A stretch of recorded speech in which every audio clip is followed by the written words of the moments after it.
Hello everyone. Welcome to another video. Before we start, make sure to like and subscribe to the channel and leave a comment with where you're from and what time you're watching that way. YouTube will keep showing you stories just like this one. Now let's begin. East Cleveland is not a place people often talk about when they speak of the American Midwest. The small, crumbling suburb of Cleveland, Ohio, has been rotting slowly for decades. Its houses gutted, its jobs vanished, and its streets echoing with the sounds of despair. Among its boarded-up buildings and forgotten lots lies a story so grotesque, so unrelenting in horror, that it stayed hidden for years, not because people didn't care, but because they'd learned not to look. It began with a stench, a thick, almost oily presence in the air. Neighbors on Shaw Avenue complained for months, saying something didn't feel right, an odor that stuck to your clothes that seemed to seep through your skin. At first, people blamed it on animals or perhaps sewage leaking from the aging pipes that twisted beneath the crumbling foundations. But deep down, everyone knew it wasn't the kind of smell that came from the earth. It was the kind that came from something buried inside it. The man who lived in the hollow house was not well known, but his presence was familiar enough to not raise concern. Michael Madison, tall, quiet, with eyes that wandered too long, and a voice like gravel. He lived alone, drove an old Dodge, and occasionally nodded at passers-by as if mimicking the rituals of a normal man. There was something about him that people avoided without even realizing they were doing it. He was the kind of man you didn't knock on the door for if your ball landed in his yard. The kind whose lights flickered oddly at night, whose blinds never opened. No one ever saw anyone visit. Then in July 2013, police responded to a missing persons report. A 38-year-old woman named Sherelda Terry had disappeared. Last seen walking home, smiling, her earbuds in, carrying a bag of groceries. She had no enemies, no history of running away, and her routine never changed. Her family described her as dependable, kind, almost too trusting. The report barely made the news, just another woman gone in a city that had already buried too many names. But one officer, while canvassing a group of vacant homes on Shaw Avenue, caught a whiff of something he couldn't ignore. It was coming from a garage, padlocked, weather-beaten, with a broken security light dangling above it. The stench was overwhelming. When they forced the door open, the horror began to unfold. Inside, stuffed into trash bags, decomposing in the July heat, were the remains of a woman. She had been bound, her body dumped, as if it were meaningless. But this wasn't the end. It was the start. A search warrant for the nearby houses uncovered not one, but 3 bodies, all women, all killed in the same grotesque, methodical fashion.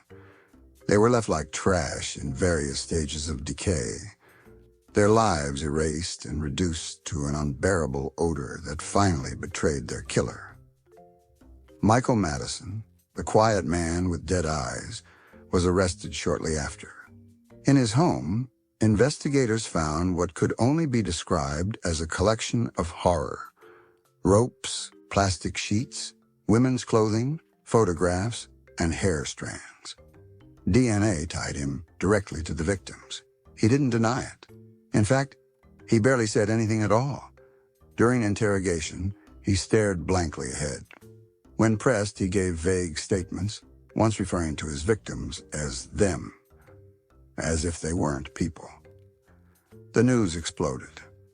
The media rushed to East Cleveland, trying to make sense of how 3 women could be murdered and dumped just blocks from schools and stores without anyone noticing. But the truth was, people had noticed. They just didn't connect the dots, and some didn't care to. These women, Angela Deskins, Sherelda Terry, and Shatisha Sheely, weren't rich, weren't white, and weren't considered important, by society's brutal, silent standards. Their disappearances hadn't sparked protests or investigations. They had vanished into the cracks of a place already broken. But the story of Michael Madison didn't happen in a vacuum. His crimes echoed those of another Ohio monster, Anthony Sowell, the Cleveland Strangler, who was convicted of murdering 11 women just 4 years earlier. Madison had reportedly admired Sowell. He knew what he'd done. In some sick, twisted way, he may have seen himself as following in his footsteps, carrying the torch of brutality in a city that didn't stop him. At trial, prosecutors laid bare the monstrous nature of his crimes. They played the 911 calls, displayed the photos, and read from autopsy reports that chilled even the hardest courtroom veterans. He sat there, barely blinking, occasionally scribbling on a yellow legal pad. His defense argued childhood abuse, mental instability, trauma, all the things society fails to treat before they become dangerous. But no one could excuse what he'd done. The families of the victims showed unimaginable strength. Sherelda Terry's mother spoke of her daughter's smile, her dreams, her favorite music. Angela Deskin's sister wept as she clutched a photo of better days. One woman stood and screamed at Madison, her voice cracking from rage and grief. "You stole my baby. You stole her from this world." When the verdict came, guilty on all counts, there was no celebration, only silence. The kind of silence that comes after a storm has passed but left everything destroyed. Madison was sentenced to death in 2016. He showed no emotion, just the same cold stare, as if nothing he did really mattered. But maybe that's the worst part, that in a place like East Cleveland, a man like Michael Madison could kill and dump bodies, and the world would barely notice until the smell became too strong to ignore. The hollow house was torn down months later. An empty lot remains, grass growing in patches, trash gathering in corners, memories hanging heavy in the humid air. People still walk by, sometimes quickly, sometimes with their heads down. They remember. Not because they want to, but because they can't forget. And every so often, when the summer heat rises just right and the wind blows from the east, neighbors say they can still smell it. Not just the rot, but the weight of silence. The kind that covers up screams and lets monsters hide behind peeling walls and broken streetlights. They call it the hollow house. But what lived inside was hollower still. Poughkeepsie, New York, nestled in the Hudson Valley with scenic bridges, colonial charm, and whispers of quiet decay. It's the kind of place that seems to stand still in time, half asleep, half alert, but always watching. Behind the weathered bricks and quaint storefronts, a shadow once crept through its streets, unnoticed by most, unseen by many. And that shadow had a name: Kendall Francois. He wasn't a drifter. He wasn't an outsider. He was a member of the community, a face people had grown accustomed to, though not fondly. A janitor at a local school, large in stature and often unkempt, with a soft voice that didn't quite match his frame. He lived in a modest house on Fulton Avenue with his mother, father, and sister, a tight space for a family of 4. But what they shared under that roof was far from normal. And what they ignored, what they chose not to see, would later horrify a nation. Between 1996 and 1998, women began disappearing from the streets of Poughkeepsie. Not just any women, sex workers, marginalized, some addicted, others just trying to survive another day. The kind of people society likes to pretend don't exist until their photos show up on missing person boards. Their names barely made the news, their faces faded from memory. The streets they vanished from had no security cameras, There were no protests, just silence, as if they had simply evaporated. But someone had noticed. The families, the few friends they had, knew something was wrong. Still, it took over 2 years before anyone seriously connected the disappearances. And by then, Kendall Francois had already lured, murdered, and stored the decomposing bodies of 8 women inside his family home. Yes, inside. Not buried, not dumped, but kept. Hidden within closets, crawl spaces, and under floorboards. For months, sometimes years. While his mother cooked in the kitchen. While his father watched television. While the family slept, inches from the remains of rotting corpses. The smell, they said, was unbearable. But they had explanations. Plumbing problems, mold, sewage backups. All lies. All willful blindness. Francois's house wasn't a home. It was a tomb masquerading as shelter. Neighbors had long complained about the odor, describing it as a mixture of death and decay, something you felt in your throat before your nose. Still, the house stood. Still, Francois walked freely through the streets. What made him so dangerous wasn't just his ability to kill, it was his ability to blend in, to hide his darkness behind a mask of quiet normalcy. He didn't lure his victims with charm. He used desperation, addiction, fear. He offered money, rides, a place to rest. And when they stepped inside his house, the door closed behind them like a coffin lid. His method was simple: strangulation. Hands around the throat, pressure applied slowly. Some fought, some cried, some begged. He listened. Then watched the life leave their eyes. Afterward, he would stuff their bodies into hiding places like old clothes, discarded, ignored. Sometimes he'd revisit them. Sometimes he wouldn't. But he never disposed of them. They stayed in the house, decomposing, while the family lived on. Investigators would later testify that the scene inside was unlike anything they had ever encountered. Flies covering the windows, bloodstains in corners, a stench so powerful they had to rotate personnel every 30 minutes. And among the horror, personal items, purses, shoes, clothing, all belonging to the women who had once walked the streets of Poughkeepsie, unaware that death was waiting just a ride away. The breakthrough came when one woman, a sex worker who had previously encountered Francois, escaped his grasp. She went to the police, trembling, still wearing the bruises around her neck. She gave them a name: Kendall Francois. It wasn't the first time they'd heard it. In fact, he had been questioned before, more than once. But each time he talked his way out, smiled, gave alibis, said the girls were probably, off getting high somewhere. The police let him go. But not this time.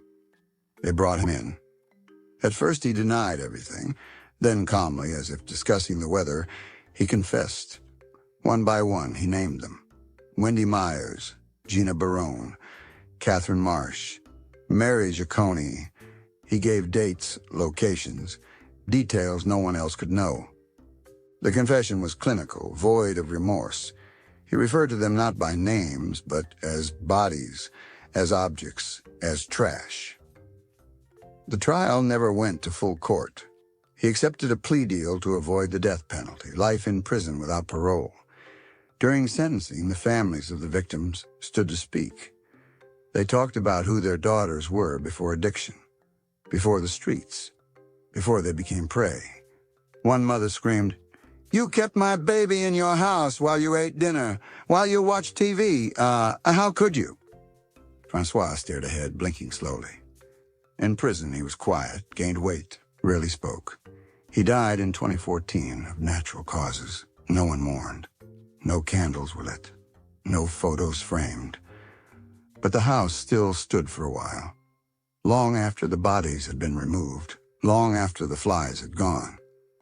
It stood as a symbol of something broken. A place where evil didn't hide in the shadows. It lived in plain sight, and no one dared to knock. People in Poughkeepsie don't talk about Kendall Francois much anymore. The city's changed, they say. New faces, new places. But if you walk the back streets late at night, you can still feel it. That chill, that pressure on your chest. The reminder that monsters don't always come with warnings. Sometimes they live 2 doors down. Sometimes they clean the school you send your kids to. Sometimes their mothers cook dinner while death rots in the next room. And sometimes, when you pass by the old lot where the Francois house once stood, the streetlights flicker for just a moment, like the city itself remembers, like it's trying to forget. But it can't, because the shadows still linger. And Poughkeepsie still breathes in what it once tried to bury. Madison, Alaska. A frozen town wrapped in silence, hidden between forests and lakes that stretch for miles. A place where secrets freeze as easily as breath. The winters are long, the darkness longer. In towns like these, evil doesn't always arrive in storms or shadows. It grows in bedrooms, hidden under the soft hush of snow. No one suspected Erik Bihn, not really. He wasn't violent. He wasn't loud. He wasn't the kind of boy anyone ever feared. At 17, he was quiet, pale, average in the way a hallway shadow is average, present yet forgettable. His teachers described him as withdrawn. His neighbors called him polite. But none of them really knew him. Not the way his younger sister did. Not the way his father once did before the silence took over the whole house. What happened on March 6, 2008, in a modest brown home off a snow-covered road wasn't sudden. It wasn't born in a moment of rage. It was something slower, more patient, like ice cracking beneath a pond, silent until it breaks. That morning, Erik's mother left for work early. His father, Harold Bihn, a retired military man turned school administrator, was still asleep upstairs. His 13-year-old sister, Stephanie, had just finished her cereal. The sun hadn't fully risen. The town was still. There were no witnesses, no screams, no sounds, only Erik, descending the stairs with a hunting knife in his hand. The first strike was fast. It landed in his sister's back. She didn't even have time to turn. She stumbled, bleeding, before he pinned her to the kitchen floor and continued stabbing, 13 times. Her blood spread across the tile in slow, sticky pools. She cried for help, but the only person who heard was the boy who held the knife. Then Erik walked upstairs. His father was still in bed, half awake. The first stab landed near his neck. The second punctured his chest. He rolled over in a tangle of sheets, trying to understand what was happening. But there was no time, no warning. The blade sank in again and again. The man who had once taught his son to tie his shoes died with his mouth open, never even saying his final words. And then Erik stopped. He didn't run, didn't scream. He simply cleaned himself up, changed his clothes, and left the house. Hours later, when his mother returned home, she slipped in her daughter's blood. Her screams echoed through the neighborhood. Police arrived to find a scene so horrific. Officers had to rotate in short shifts. The smell of death mixed with the sterile scent of a half-eaten breakfast. Cereal still floated in a bowl near Stephanie's body. The spoon had fallen to the ground. They found Erik that evening, walking along a road wearing headphones, as if he had simply decided to take a stroll. He didn't resist. He didn't cry. He only asked if his mother had found the bodies. When they answered yes, he nodded once, as if checking a box in his mind. At the station, he confessed everything. His voice was flat, calm. He showed no anger, no confusion. When asked why he had done it, he answered simply, "They were talking about sending me to a mental hospital." The detectives paused. Erik had been struggling for months, maybe years. He'd stopped speaking in school. He'd begun writing stories about killing people in the woods, about shadows that whispered to him.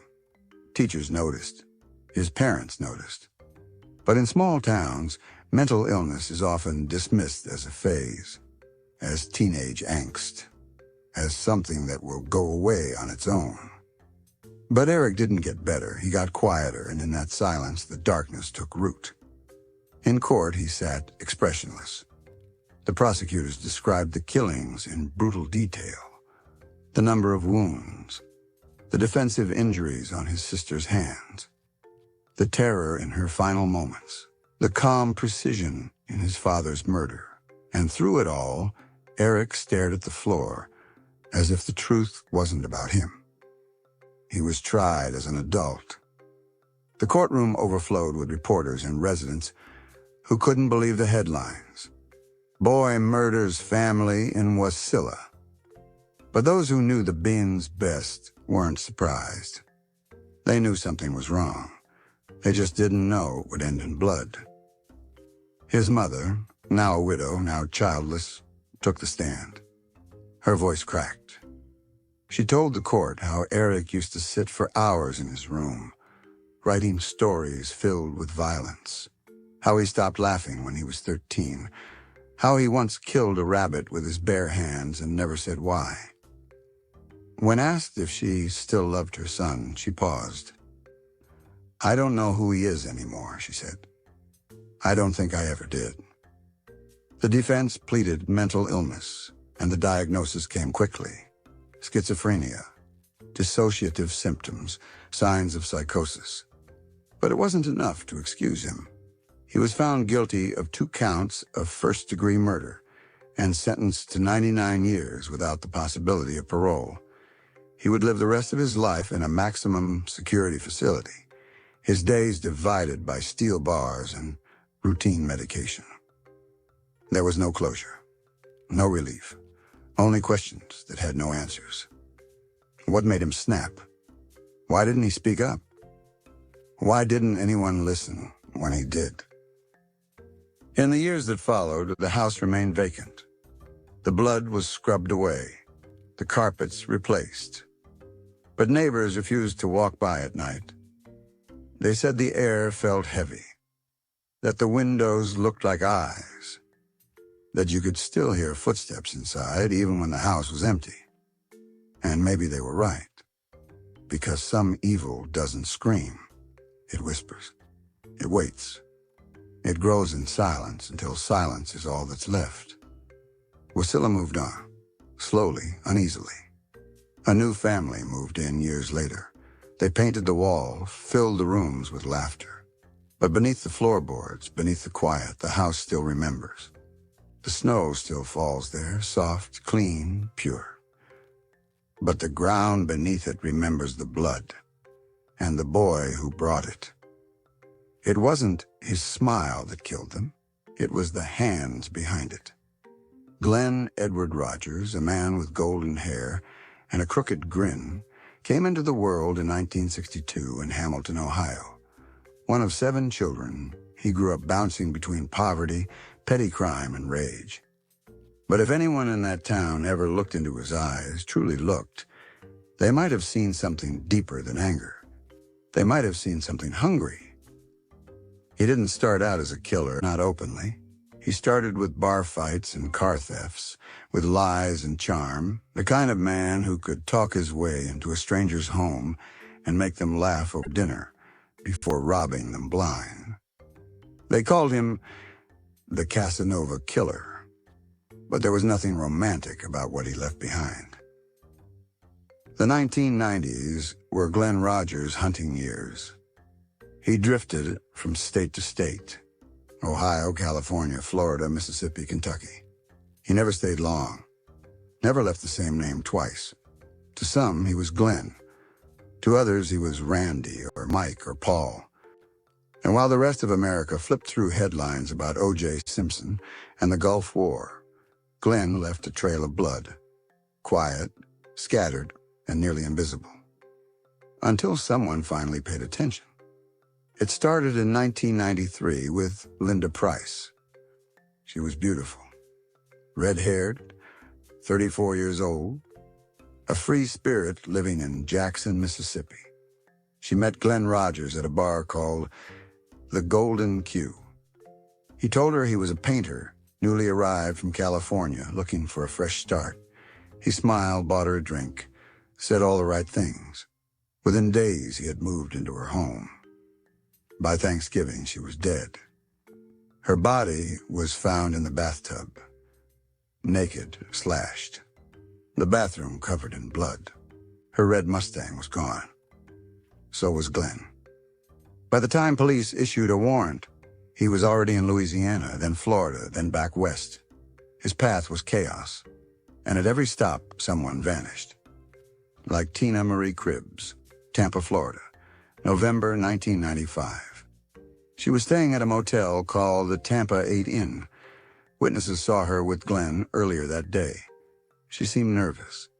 He seemed calm. 2 days later, cleaning staff found her body stuffed in the bathroom. Stab wounds, blood smeared across the tile like a warning. Her car, missing, Glen, gone.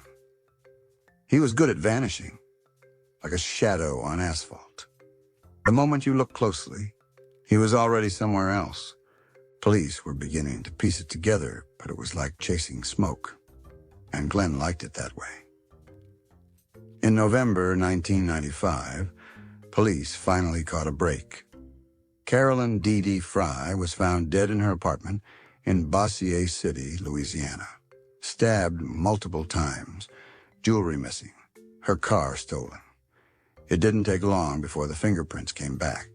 Glen Rogers. Finally, the FBI got involved.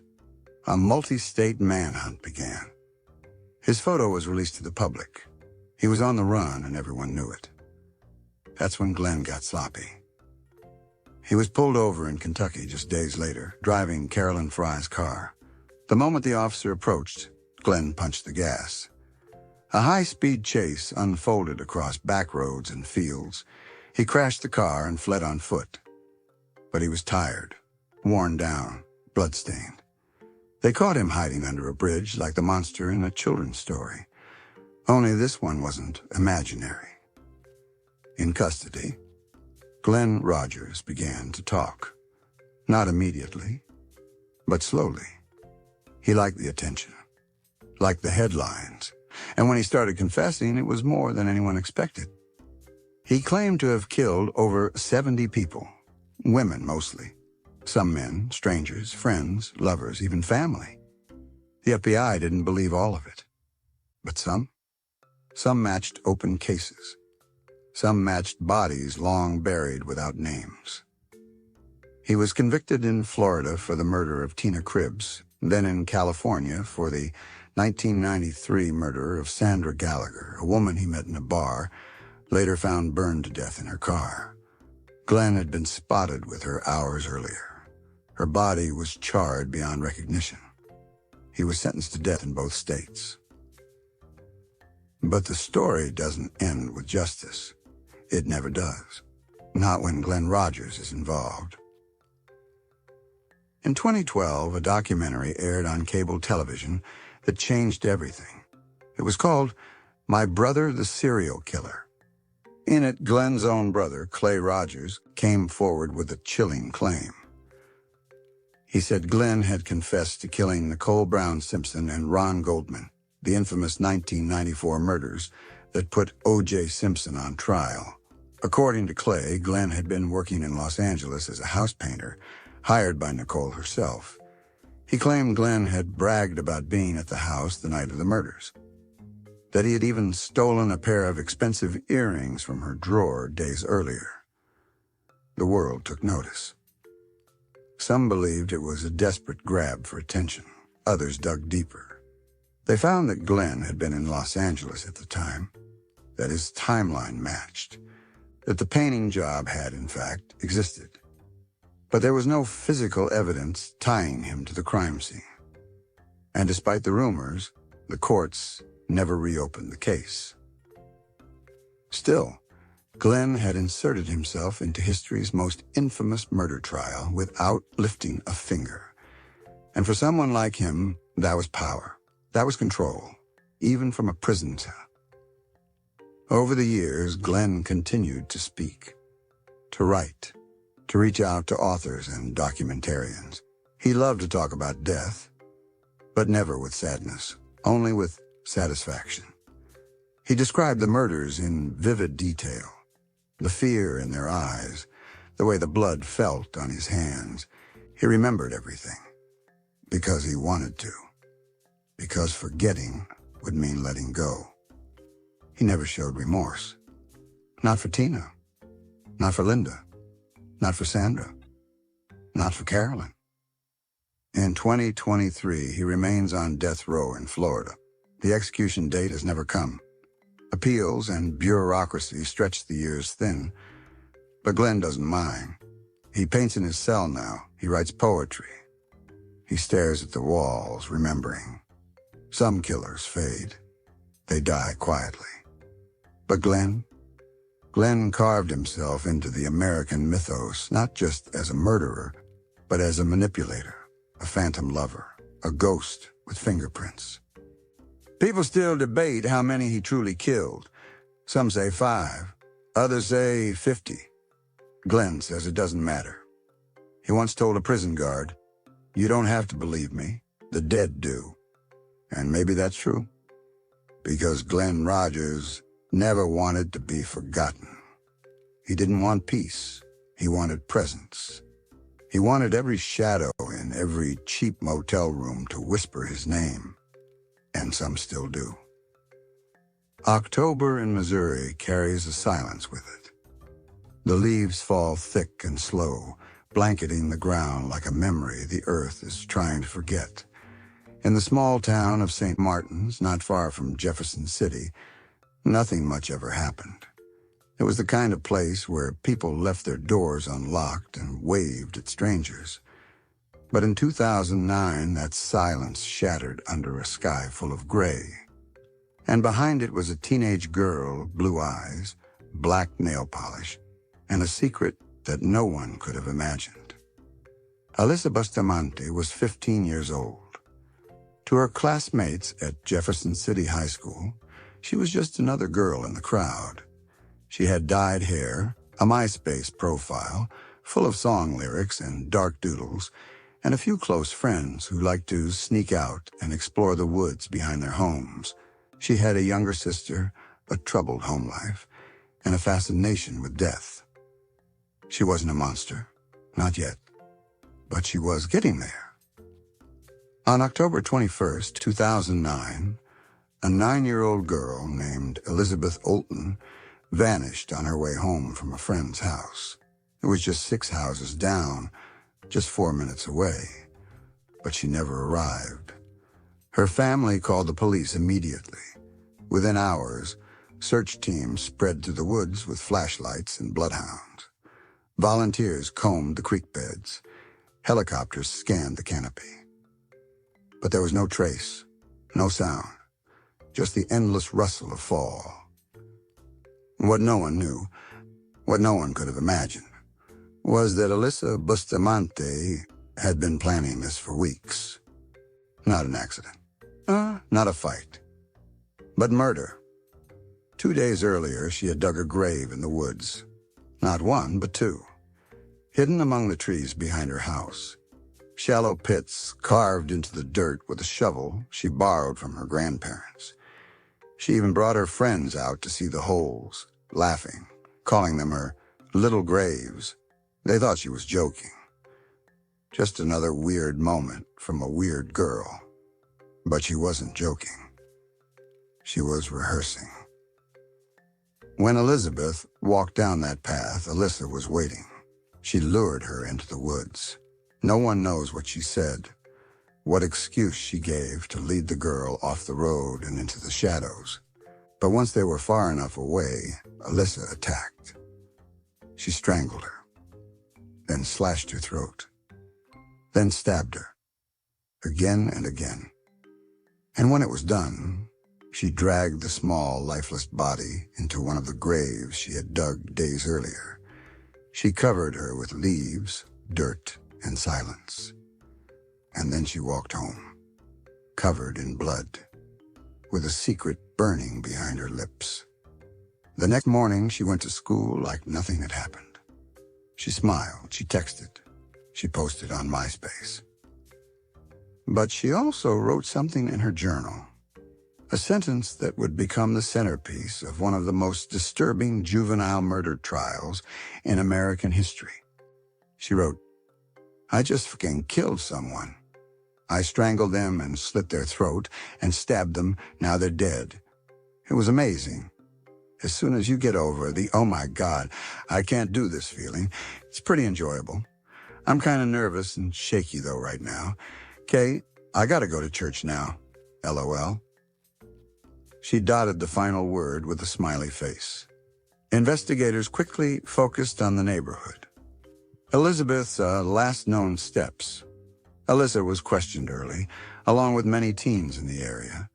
She was calm, polite. She said she hadn't seen Elizabeth, said she was probably just lost in the woods somewhere. But detectives weren't convinced. Something in her tone, something too polished. When they got a warrant to search her home, they found blood on her shoes, a notebook with her disturbing entry, and her camera still holding videos of Alyssa laughing, walking through the forest, bragging about how deep her graves were. Her mask was falling apart. The truth was leaking through the cracks. Faced with the evidence, Alyssa confessed. She led police into the trees, past the trail, past the brush, to the shallow grave beneath the yellow leaves.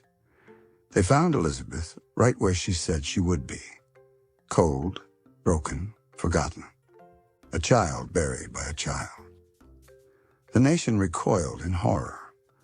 Alyssa Bustamante wasn't some maniac in the shadows. She wasn't a grown killer hardened by life. She was a teenager, a high school freshman, and she had murdered for no reason other than curiosity. Prosecutors were stunned. They described her as cold, calculating, and devoid of remorse. Alyssa's defense painted a different picture, one of trauma, mental illness, a girl raised by drug-addicted parents, a victim of self-harm and antidepressants. But in the end, it didn't matter why she did it, only that she did. The court ruled she would be tried as an adult. Her plea deal was chilling: second-degree murder and armed criminal action. It spared her a life sentence without parole, but only barely. In 2012, Alyssa Bustamante was sentenced to life with the possibility of parole after 35 years. She was 18 years old.